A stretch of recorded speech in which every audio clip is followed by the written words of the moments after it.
You got a long way through that. She got a long way through that. I told Netta if they use that same alarm while I'm talking, do not resuscitate. I'm definitely falling over dead. I was thinking that was Netta's cue to join me on the stage, but I'll ask her to come up. This is my frequent partner in crime and most senior partner in law, Miss Garrett. Arise, child. Everybody knows she likes to talk in public. So anyway, we're going to talk about, there we go, a bench bar first. So we're going to talk about generative AI for attorneys. And I wanted to get into the math of it for you, because I know you're really interested in it, but I saw Judge Amiskell and I thought, oh my gosh, when she hears my misunderstanding of large vector math, she won't be able to control herself. So we'll skip the math and just kind of get into how do we make this work for ourselves. So the first thing I want to talk about is what is AI? And when we're talking about AI these days, we're talking about generative AI, where you go ask it a question, it comes up with a little bit of an answer. But AI has been around for a long, long time. And so we'll talk a little bit about that history, like very briefly about it. So how do we define artificial intelligence? We can't even agree on a definition of what intelligence means. So how in the world would we agree on a definition of the artificial structure of that? Well, so I asked AI, and it said, this is ChatGPT talking about itself, but this is a widely accepted definition for people who care about those things. And I'll just read a little bit. But the artificial intelligence refers to computer systems designed to perform tasks that typically require human intelligence, such as recognizing patterns, learning from experience, solving problems, and making decisions. So that's what we're talking about. So how does Gen AI work? When you have Google and you're doing a search, or if you're going to LexisNexis or Westlaw, you're looking for ground truth. You ask it to find a case on this subject matter, and it's doing a search to go find something that is reflective of what you asked for. A website, for example, that lists the case, or where to find a nice 5-star hotel in Oklahoma City. Generative AI is not about that at all. It's about seeing patterns in the past and generating new output that may or may not be true. Truth isn't the point of generative AI. It's very confident when it talks to us, so it feels truthy. And when it gives you those fake citations that people get grieved for, I mean, they look good. I'll say, Tom versus Netta, Southwest 3rd, 263. That looks like a real case. Do not print that off. We'll talk about that later. But what the Gen AI does, if say you're the models we're trying to train, okay? So you're the AI models, and you see, I walk in the room and I say, good morning, my name is Tom. And then Netta walks in. She says, good morning, my name is Netta. So it starts to say, okay, I'm going to say good morning. The next most likely word I'm going to hear is my. And then I'm going to hear name. So that's what it's doing. Well, if it got trained on some garbage, it's going to, like a whole bunch of garbage, it's going to give you a garbage output. Justice Miskell sent me a cartoon one time I thought was funny. We'll see if I'm the only one who thought it was funny. But it said if we let Gen AI tell us what weapons to use in warfare, it would be sticks and axes, because that's how most wars in the history of humanity have been fought. So that's not ground truth, that's just a probabilistic output. So their outputs are reflecting these patterns, not reasoned legal analysis. That's still our job. They can process vast amount of text, far beyond our capacity. For example, sometimes I talk to it about trial transcripts. Sometimes maybe you're drafting a post-trial motion and you want to make some big statements. There was no evidence of Proposition A given at trial. Well, was there not? So you ask the AI, and you ask it some practice questions, like where there was some testimony about that. See if it finds it, and then when it does, you ask it, was there any evidence of thus and such? So it'll go through that transcript in 5 seconds or 15 seconds, but it doesn't understand the concepts.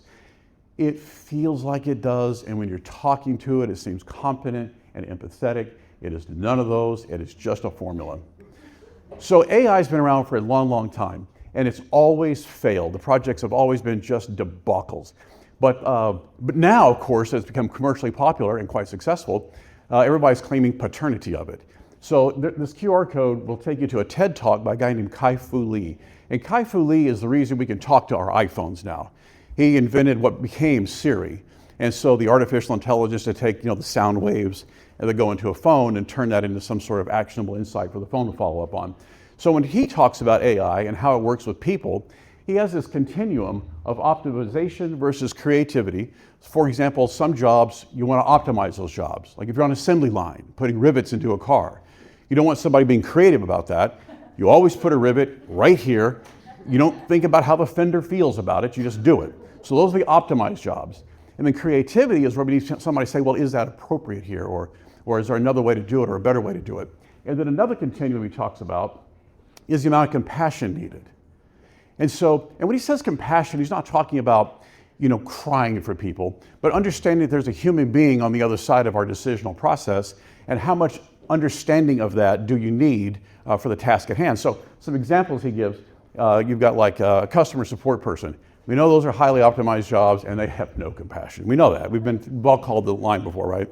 Restaurant workers. Again, you see robots taking over some of that work. A security guard, a hematologist, that's my vampire, that's my logo for a hematologist. Or a radiologist. We all know that radiologists are being highly supplemented by, and in the fullness of time, will be replaced by AI. Those are optimizable tasks, don't need a whole lot in the way of compassion. We have some more creativity involved, is like a research scientist, or an investment banker, or an artist. So they need more creativity, but again, they don't have to score very high on the human compassion scale. But somebody like a marketing manager, so that's that upper right-hand quadrant, a marketing manager or somebody who does mergers and acquisitions, or a CEO of a company, he claims those are in the higher quadrant. So where do we fit in? So if you're doing drafting for a living, yeah, you're going to be in that lower left-hand quadrant. That's an optimization task. You don't always need a whole lot of creativity, particularly when you've got like a mediated settlement agreement that says the Texas Family Law Practice Manual will be used. Well, there's no creativity there. You just do a lot of copying and pasting. Reviewing those things, that's an optimizable task. Editing for clarity, again, you don't need a whole lot of compassion for that, or transactional work. But this upper quadrant, those are the people who are going to survive. So that's the judges, the mediators, and the litigation attorneys. We have to be more creative in what we do. We have to think through the human beings from the other side of our decisional work. And so, I got judges kind of low on the compassion thing. Well, that's because judges... But the reason for that is judges are constrained by books of laws. So they can't be as creative as we need, as we can as attorneys, and they might be crying and they might think, okay, this person's a terrible human being, but the law is the law, they're going to get to see the kid. So that's why they're a little lower on that scale, but still above what machines can do now. And then the attorneys on the other side, we're just trying to figure out a way to do this without getting in front of the judge, right? So to do that, we're having to be very creative. Like, how can we solve this issue without ending up in court? And we have to think about the actual, not the generic human being, but the real human beings on the other side of this. Like, this may be generically a good idea, but this guy right here can't do it. So we have to think of another solution. So these people are doomed to AI. These people are endangered, the red folks. For the green folks, bright, bright future. So this is the time to be in what we do for a living. There has never been a better time to be a judge, a mediator, a litigation attorney, a problem solver than right now. You will not be replaced by AI. You'll be replaced by somebody who knows AI. But as long as you've got the tools, you're in the game. How do we use this stuff? So we call it prompting. So what's a prompt? A prompt is the prediction engine starting point. So we don't call it a question or a query, that's how it feels, but they call it a prompt. And some of the AI models now, when you interact with them, they don't do this anymore, but it used to be when you would type in your prompt, or like if you use some of the exciting things that aren't ChatGPT or Claude, you'll see them kind of rephrase your prompt. Saying, you'll say like, whatever you ask it to do, okay, I will, and it kind of restates what you ask it for, and then you're like, beep, beep, beep, beep, beep, beep, you see the words coming across. Well, that beep, beep, beep, beep, beep is it calculating each next word. No comprehension of what it's saying, just going through the math. But the reason it restates your prompt is that's its launch pad to figure out what the next word should be and what it comes up with. So that provides it with context and expectations as to what you want. So the approach to doing these prompts, and this is why I got Netta up here to help me, because she's like a human, and I mean like a human. But Yeah, because I know how these things work pretty well, and she approaches it, more as like I think everybody else would. But so I use what was called a craft approach. I didn't come up with that. I stole it from somebody. I can't even tell you who. But in the craft approach, you give it some context. You tell the model its role or its identity. You tell it what action you want. And then sometimes you want things in a particular format. Like sometimes if it just talks back to you, you're happy with that. But sometimes you want a table, or you want a graph, or you want a picture. Then you also tell the target audience. That's really important, is letting it know what the target audience is. And then the reason I put a plus on there is because something I do that's in addition to the craft method is I invite it to ask for clarification. So we'll talk about each one of these here in a minute. So context. What are we doing? So context is like when you're in court and the judge calls the attorneys up front and says, so what are we here for today? Right? They're not inviting us to try the case right then and there. And they're not inviting us to say that person, right, this we're here, why are we even here? Well, we're here because I need documents and she won't give them to me. Like, okay, I get it, right? Or we're here on temporary orders. Well, if you got to, all of our judges know exactly what that means. So you quickly tell them, what are we doing here? Why are we doing it? Some examples are, and this is an example I use a lot, is I say we represent the non-moneyed prospective spouse in negotiating a premarital agreement. So that kind of starts constraining the body of knowledge that it's going to want to look at. So it's not going to go look at what colors go well at a denim and diamonds function, and it's not going to look, for how to decorate a house. Like, okay, so we're going to be talking about an agreement. So that's good. Or we're reviewing a transcript to support a motion for no evidence summary judgment. So you're just telling it, why are we even here? And then you tell it the role, and this is sometimes the fun part. All my prompts start with, you're a Texas family law litigation attorney. Okay, so one time, it was a Friday, there weren't a whole lot of people in the office, and so the two paralegals I work with the most were kind of, I would say, screwing around. That would cause an HR issue, so I would say they weren't obviously being productive. And I'm like, we're not closing the office early. I'm here, you're here, we're gonna do this. So I said, come in here, come in the conference room I'm working out of, and we're gonna learn AI today. So I sat them down, got them all logged in, and I said, okay, we're gonna learn how to extract transactions from bank statements, okay? So I'm telling them, you are a financial analyst who looks for hidden accounts in bank statements. So I kind of got them going, and so they're doing that, and then I left. And I came back about 10 minutes later, and they are hooting and hollering and having a great time. I'm thinking, they're getting more enjoyment out of bank statements than I've ever gotten in my life. That's because they weren't doing bank statements. They were trying to test my instruction about telling the AI who it was. And one of them says, you are a teenage social media influencer. Find me 10 ways to make money outside of working for Tom. And they replied back with, yes, queen, and emojis and all that kind of stuff. And they were just having a ball with it. But it was like, you're typing in the same computer interface. We went to the same website, but it completely had a different personality based on this part of the prompt. And now to tell about a prompt you used, you don't have to say what it was, but just get into the context of a letter you were writing to an institution that hired you. Yeah. Okay. Tom and I did not practice this because he told me about 10 minutes ago that he'd had me up here, so I have to make sure we're on the same wavelength. If I had warned her, she would have left. This is accurate. I didn't know anything about ChatGPT until about a year ago, or maybe a little bit longer than that, and Tom and Lauren actually told me about it, so I've started using it a lot, but I use it both for work stuff, but also personal things. And this was actually a personal issue, and I wanted to send an email to a sports organization regarding my son. And there was a situation that had come up, and so I wrote, you are a mother, you have a son, he plays soccer, and explained the situation, and it wrote a fantastic email. And so then I was like, okay, hold on. The situation's already happened, so you're actually pretty upset about this, maybe angrier. And so you can negotiate with these ChatGPT and these websites, and so it spit out another email. And then just for fun, we were like even angrier, just to see what it would say. And I actually thought of Judge Miskell, because at one point she sent a letter in practice, and She wanted to, did not, but wanted to sign it with "winter is coming." And so it had a send off similar to that. But it's really interesting because you may be covering this later, but ChatGPT remembers who you are too.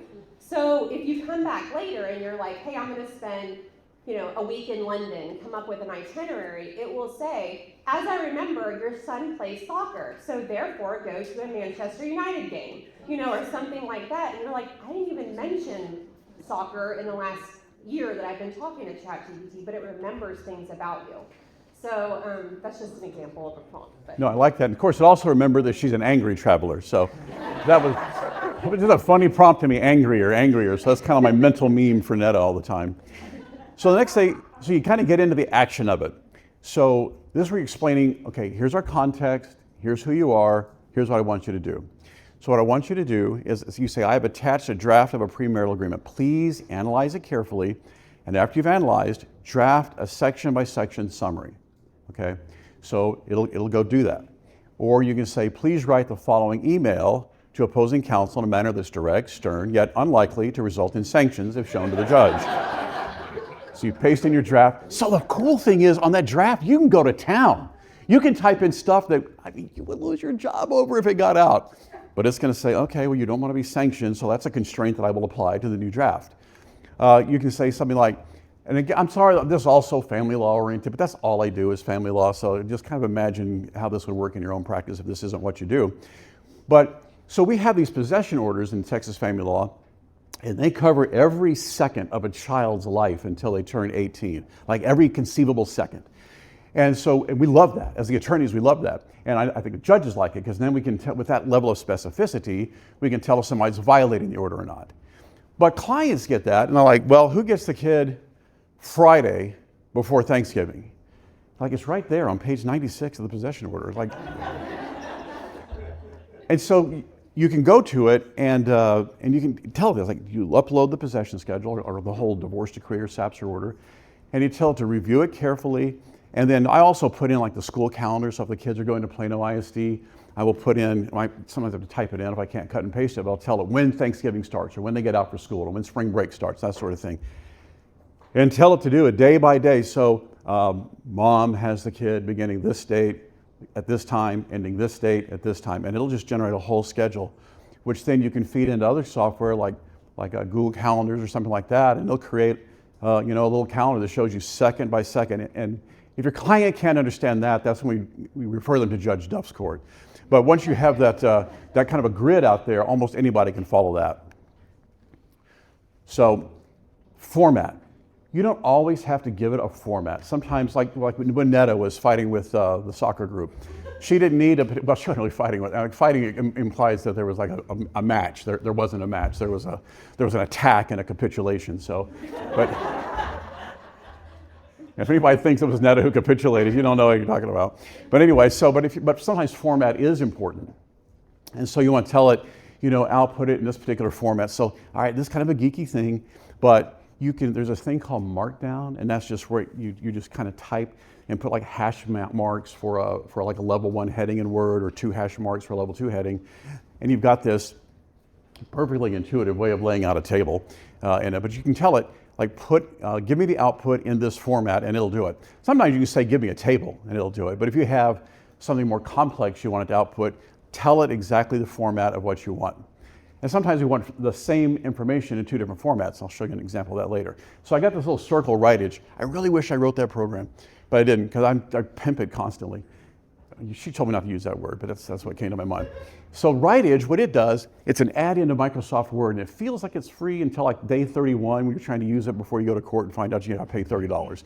But anyway, so you get it in there, it's a little plug-in, and when the AI gives you this output in this markdown format, you can go into writage and say paste as markdown. Then you click back over regular Microsoft Word, and off you go.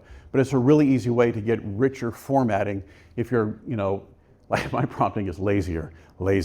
And so that helps you get that done. So writage, don't forget that.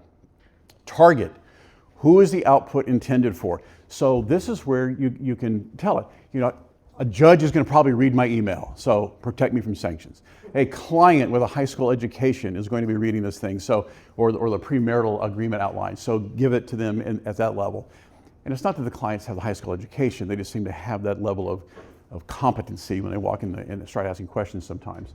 So you tell it who it's for. So for example, this email is to a pugilistic opposing counsel, but will also likely be read by the judge and maybe even the grievance committee, so let it know.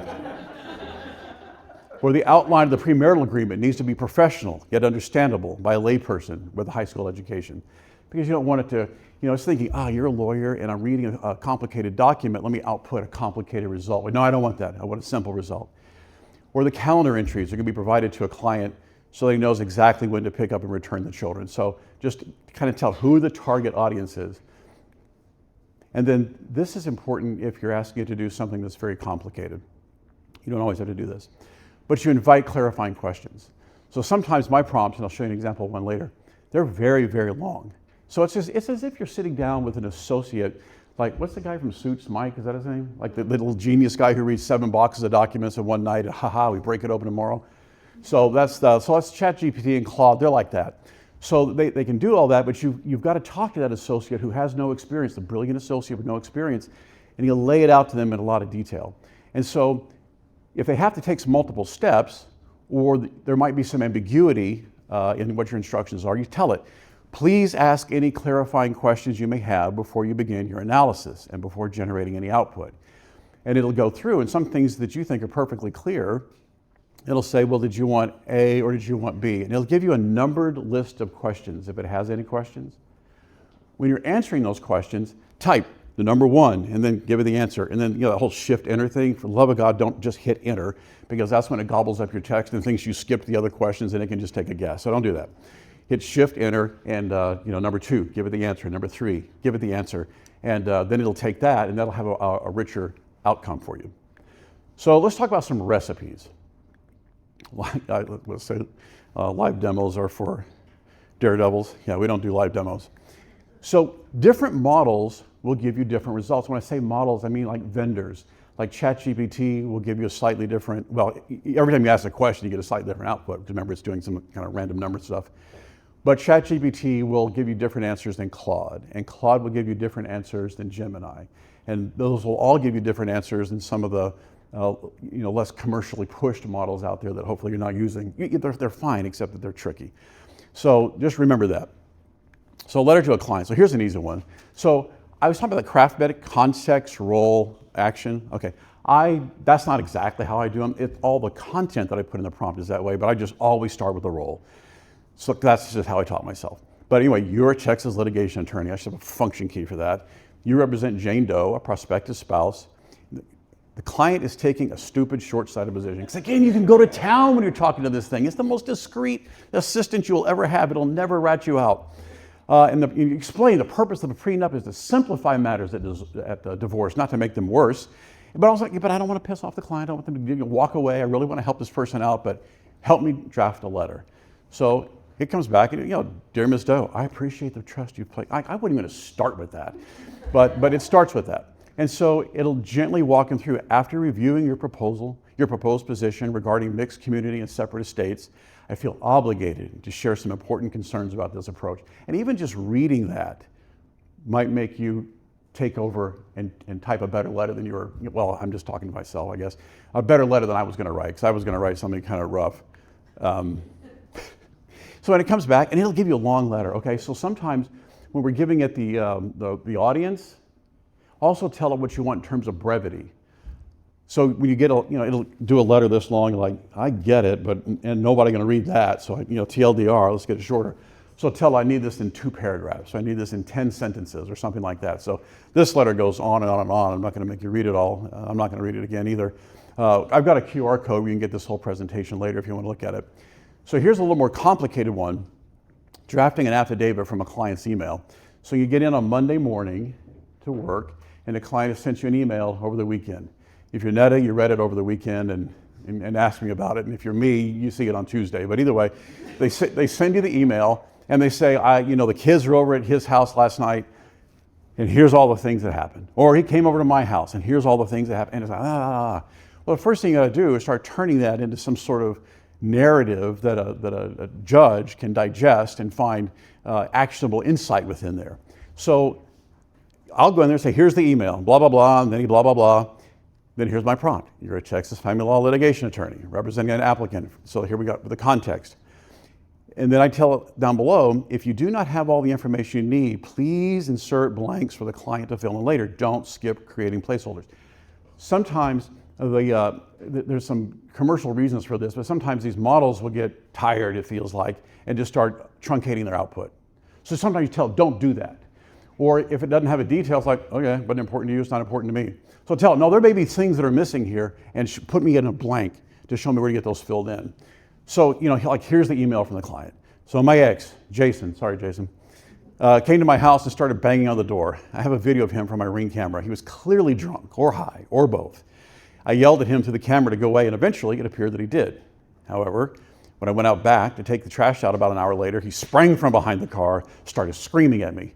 And when I turned to go back in the house, he grabbed my arm. We pushed, that's my spelling, and pulled a little, and he eventually threw me to the ground, grabbed my cell phone, smashed it, and threw it in the pool so I couldn't call 911.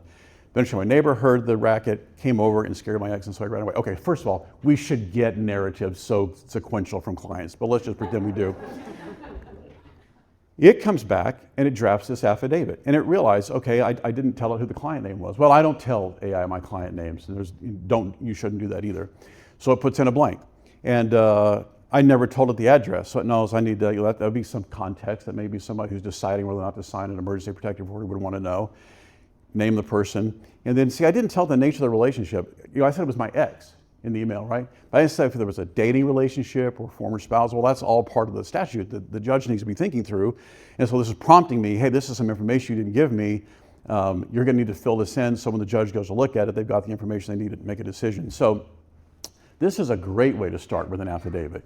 And you may have several emails from the client, and you may, maybe a paralegal's had a phone call with them. Type that in. Also the client called and said thus and such. But it's a great way to start because it'll organize it chronologically for you. It'll pull out what it knows, or I say knows, see, I keep talking about ground truth, but what statistically it thinks is important and relevant information, and give you a great start. And if you want, there's a QR code. If you go to that QR code, it shows you the whole prompt and what the affidavit looked like if you wanted to replicate that. And then, getting a little more complicated, sometimes if you're doing a consultation with a client, maybe you're talking to the non-moneyed spouse and they say, well, we have a house. I'm like, okay, well, how much is it worth? I don't know. Well, we go to Zillow, we'll figure that out. And you say, how much do you owe on it? I don't know. So, okay, how are they gonna know? I wanna know now. I don't wanna wait till we get discovery done. So you can go pull up the deed of trust on the house. If you have the deed of trust, I don't know if you can see the stuff that's orange on here where it says amount borrowed, $300,000, that's orange. Loan term, orange. Maturity date, date of first payment. You can get all that from a deed of trust. So that's publicly available. You go grab that, fill that into this prompt, and it will think hard. And before I show you the result, I want to tell you a weird thing that happened as I was developing this so I could show it to you. Oh wait, I have to tell you one more stupid story. I'll use the right arrow on the thing. A little sad face, that's my prompt to tell you, I don't always have a way to get things from the computer I use at home to the computer I use at work. And so sometimes I'll get on Teams and I'll send it to one of the paralegals I work with, and she gets garbage from me all the time, and she knows that's just my way of writing a memo to myself, and she ignores it. But this prompt was sufficiently specific. She thought I was asking her to do it. So I came in the next morning, and she goes, who do I bill that mortgage to? I'm like, I don't know what you're talking about. Bill what? What mortgage? You sent me this thing in Teams asking me to calculate a mortgage balance. I'm like, she'd spend an hour to go look the documents up, go look up, see, in the prompt is telling it where to find the interest rate, because that's not a deed of trust. It tells where to find the interest rate. She went to the Fred database, looked up the interest rate, she did the whole thing. So yeah, be sure that when you're talking to humans, they know you're addressing them as humans. So anyway, so when it was doing this, the odd thing it did, so this is Claude, it looks like, and I have I pay $20 a month for Claude, whatever they call that subscription. So it'll go out and search the web for things. And so it goes out there and it goes and finds the Fred mortgage database. That's from the Federal Reserve database that's maintained in St. Louis. And it's looking up the interest rates and doing that kind of thing, and it's really pretty amazing. But then when I got some of the data back, I had this wad of data. So I pasted it back in and asked it a question about it. And here's the bizarre thing. When I'm looking at my screen, it starts writing Python code. It starts programming. Not for me. I didn't ask it to write a program. I just asked it to figure out a problem. It wrote a program so that it could comprehend the data that I pasted in. And it wrote the program, and it said, yeah, that's not right. And then it edited it, said, no, that's not right. And it finally wrote a program to inform itself what that data was. That reminds me as if I had the ability to determine that I'm working on a task where a third arm would be helpful, that I have the capacity and the wherewithal to generate a third arm, use the third arm, and then discard it when I'm done. These things are programming themselves. So stay in that upper right quadrant because they're coming for you if you're not. So anyways, it's telling you, that's what I'm looking at. I'm looking at this data, and then sure enough, this is what it came up with. The original loan balance, these are all kind of givens, right? Likely interest rate, that's what it looked up on the web. That's probably not the exact right interest rate, but it'll be close enough that on that bottom line, which of course it tells you that this calculation assumes regular on-time payments, no extra payments, no missed payments. But that'll tell you, okay, our client owes about $105,000 on his home, and you know that right then and there. So, and then of course, when I'm doing the inventory for these people, oh, see the word excellent, where's my prompt? Excellent, why? There's some research, and it's not necessarily done by MIT, but there's some research that being polite to these models gets you better outcomes. And I also discovered the other day that a high percentage of people who use these things, like I don't remember the percentage anymore, so I'll make it up, 25%, are like me and think when the bots take over, they'll go, he's the polite one. DNR, Netta, DNR. Anyway, so check your work, human in the middle, strong prompting, hallucinations are gonna go away. And understand the limits. Here we go. Oh, how's it look? Is that me? Thank you all. Okay, so before you take off on the break, we have two very generous sponsors who are going to do just a brief a talk to you. So somebody from LexisNexis is here. Come on up.